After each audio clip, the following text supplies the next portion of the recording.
Conceda a palavra ao doutor Ângelo Fabiano Farias.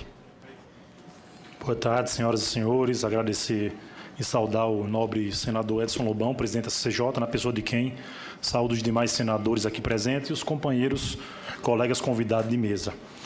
Como o presidente da ANAMATRA, doutor Guilherme Guimarães, já ressaltou, a Associação Nacional dos Procuradores do Trabalho, junto com a ANAMATRA, o SINAIT e a ABRAT, entregou ao senador Paim e a outros senadores e vai entregar a todos os senadores da CCJ uma nota técnica. Fizemos a entrega agora em mãos ao senador Edson Lobão, tratando apenas de aspectos de inconstitucionalidade e de antijuridicidade da reforma trabalhista, tá?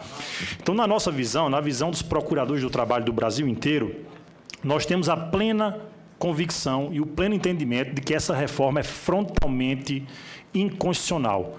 Ela traz diversos dispositivos que, além de retirar direitos trabalhistas previstos no texto constitucional, e sabemos que a Constituição Federal é uma Constituição que trouxe os direitos fundamentais num patamar nunca antes visto, tanto que até topograficamente ele traz primeiramente no texto constitucional, deixando as questões de poder para um segundo momento, de modo que os constituintes originários de 88 trouxeram a ordem constitucional brasileira atual e vigente como uma sociedade de direitos, onde houvesse uma implementação progressiva de direitos fundamentais e não um retrocesso social como esse que está se apresentando. Então, nós temos essa convicção de que, apesar de haver vozes que defendem que esse projeto não retira direitos, nós temos a plena convicção de que há um esvaziamento frontal de diversos direitos trabalhistas previstos no artigo 7º. E eu trago exemplos aqui bem claros. Não há nada mais inconstitucional do que você permitir que gestantes e lactantes possam trabalhar em ambiente insalubre. Isso vai contra a proteção constitucional do direito à vida, contra os direitos do nascituro, contra a proteção do trabalho da mulher. É inconcebível que uma reforma tramitando aqui no Parlamento traga um dispositivo que permita que os nascituros, as mulheres grávidas, possam submeter a algum tipo de risco apenas tendo aquele atestado de um suposto médico de confiança. E para tentar demonstrar aqui aspectos grosseiros dessa reforma, eu trago o exemplo do trabalho autônomo.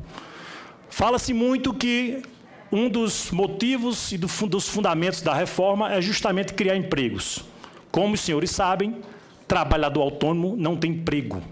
Se tiver muito, é trabalho. Ele não tem qualquer tipo de proteção constitucional daqueles direitos previstos no artigo 7º. Ele trabalha por conta própria e assume os riscos de empreendimento. E a reforma é extremamente perversa e inconstitucional a criar a figura do trabalhador autônomo exclusivo e prestando serviços em regime de continuidade, exclusividade e exclusividade.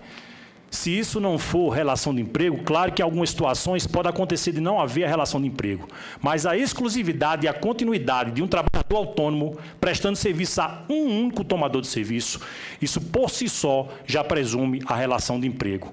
E ao presumir-se essa relação de emprego, como falso trabalhador autônomo, ele não tem direito a qualquer ou a grande maioria dos direitos trazidos no artigo 7º. O trabalhador autônomo não tem carteira assinada, por isso ele não tem direito a férias, não tem direito a 13º, não tem direito a seguro-desemprego, ele não tem limite de jornada, ele não tem licença paternidade e maternidade, ele não tem a garantia dos direitos mínimos previstos no artigo 7º da Constituição. Então, não venham dizer que isso não retira direitos. Esvazia, sim. Nós, se for aprovado, nos debruçaremos no Ministério do Trabalho com diversas situações de fraude do falso trabalhador autônomo. Isso obstaculiza o acesso do trabalhador à justiça, porque ele vai ficar pensando que, após a aprovação da reforma, ele vai passar, sim, a ser autônomo e que, portanto, não tem nenhum daqueles direitos. E, com isso, nós teremos que nos debruçar sobre cada um desses fatos aí para tentar respaldar e resguardar a proteção social desses trabalhadores que estarão totalmente alheios a direitos do artigo 7º. Da mesma forma, a questão da pejotização.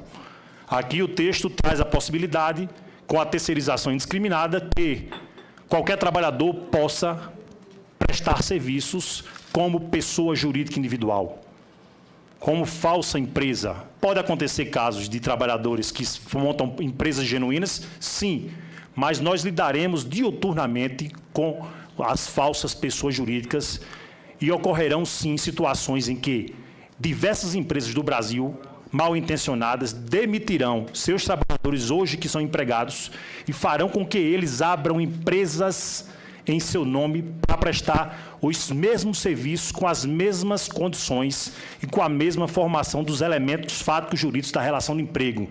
E esse trabalhador considerado uma falsa empresa, ele também não tem nenhum direito previsto no artigo 7º. Não tem FGTS, não tem seguro-desemprego, não tem limitação de jornada, não tem repouso semanal remunerado. Portanto, há um esvaziamento patente e fomentado dos direitos do artigo 7º. E isso aqui, por si só, já demonstra a inconstitucionalidade desse projeto. Avanço um pouco mais à frente, também para demonstrar a nossa preocupação do Ministério do Trabalho e da ANPT com relação ao trabalho intermitente, que já foi muito falado aqui, inclusive de manhã. Não há qualquer previsibilidade para que o trabalhador em trabalho intermitente tenha condição de saber quanto vai trabalhar e quanto vai ganhar por mês. Ele não pode se programar. Isso vai contra um salário, contra um emprego de qualidade. A nossa Constituição, ela traz o princípio do pleno emprego. O pleno emprego não é ter a carteira de trabalho assinada de forma precária, como tem o trabalho intermitente. É ter um emprego de qualidade, onde ele possa, de fato, ter uma remuneração mínima, um trabalho com as condições mínimas para que ele possa sustentar a sua família e prover as despesas mensais. Com isso, sem qualquer limitação, e é importante que se diga, aqui se diz que é para atender setores de bares, restaurantes, enfim, turismo, e também no trabalho autônomo se fala que é para atender transporte de cargas, mas em nenhum momento o projeto de lei traz qualquer tipo de salvaguarda ou restrição para qualquer tipo de atividade. De forma que, se passar dessa forma, qualquer atividade poderá ser objeto de trabalho intermitente em qualquer percentual, inclusive 100%, e o trabalho autônomo também. E a terceirização indiscriminada da mesma forma. Nós temos preocupação também, são diversas as atuações do Ministério do Trabalho que demonstram que a terceirização indiscriminada traz diversos males.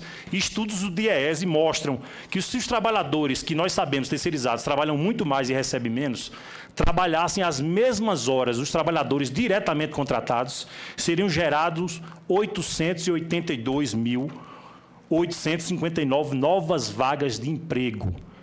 Então, não venham dizer que aumentar a jornada, reduzir proteção social, vai trazer geração de empregos. Não vai.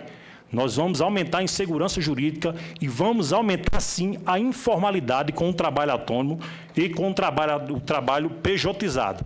Da mesma forma como foi trazido aqui pelo nobre colega e amigo Guilherme Feliciano, nós temos imensa preocupação, sim, com essas questões relativas tanto ao acordo individual quanto ao acordo coletivo.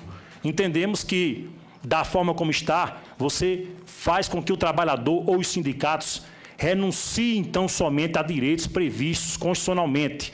E daí você esvazia direitos fundamentais do artigo 7º, do artigo 8º, do artigo 9º e 11º da Constituição. Você fragmenta a representatividade sindical. E sempre se tem o argumento de que isso é para diminuir o número de processos. E daí o projeto traz a criação de diversas amarras e obstáculos de acesso à justiça, o que é inconstitucional também, que nós sabemos. Deve ser livre o acesso à justiça, tá? E se joga um argumento muito falacioso de que no Brasil há 98% das ações trabalhistas. E nós sabemos muito bem, tem um estudo do colega Cássio Casagrande, que estudou profundamente o sistema de justiça americano, que aqueles defensores dizem que nos Estados Unidos só tem 75 mil ações trabalhistas por ano. E, no estudo desse procurador, ele desmistifica esse argumento falacioso. Os dados coletados lá foram dados coletados somente da Justiça Federal. Esqueceu-se a Justiça Estadual dos estados, dos 50 estados americanos, que anualmente possuem 30 milhões de processos judiciais e que representa 11,18% em ações trabalhistas, algo em torno de 1,7 milhão de processos trabalhistas na Justiça Estadual dos Estados Unidos.